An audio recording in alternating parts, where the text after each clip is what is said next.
بعض لوگ ایک اشکال یہاں پر کرتے ہیں کہ حضرت عیسیٰ علیہ السلام کون سے فرقے کو فالو کریں گے. یہ بھی بہت لوگ اوٹ پٹانگ باتیں کرتے ہیں. کہتے ہیں دیکھو حضرت عیسیٰ علیہ السلام تو اہل حدیث ہوں گے, ڈائریکٹ حدیث سے استدلال کریں گے. بعض لوگ ایک صاحب نے مجھ سے یہ سوال پوچھا تھا کہ حضرت عیسیٰ علیہ السلام حنفی ہوں گے یا شافعی ہوں گے یا مالکی ہوں گے یا حنبلی ہوں گے. تو میں نے ان سے کہا حضرت عیسیٰ علیہ السلام کے آنے سے پہلے ہم ایک مجتہد کی اتباع کرتے ہیں جس کو امام ابو حنیفہ کہا جاتا ہے. قرآن حدیث کی ایک فہم وہ ہے جو اللہ نے ان چاروں اماموں کو دی ہے, ایک فہم وہ ہے جو ہمیں دی ہے. تو ان کی فہم ہم سے کیا تھی؟ زیادہ تھی. تو ہم ابھی ان کی تقلید کرتے ہیں.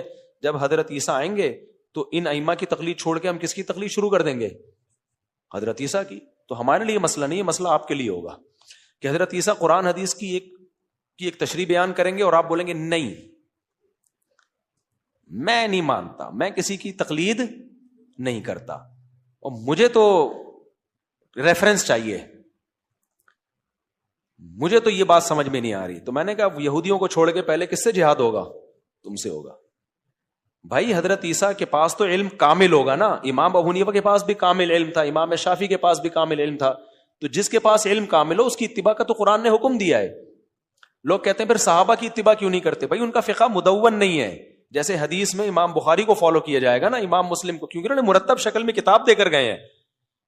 حضرت عثمان کے قرآن کو فالو کیا جاتا ہے کیونکہ مرتب شکل میں قرآن کس نے دیا؟ حضرت عثمان نے دیا, ابو بکر نے دیا ہی نہیں.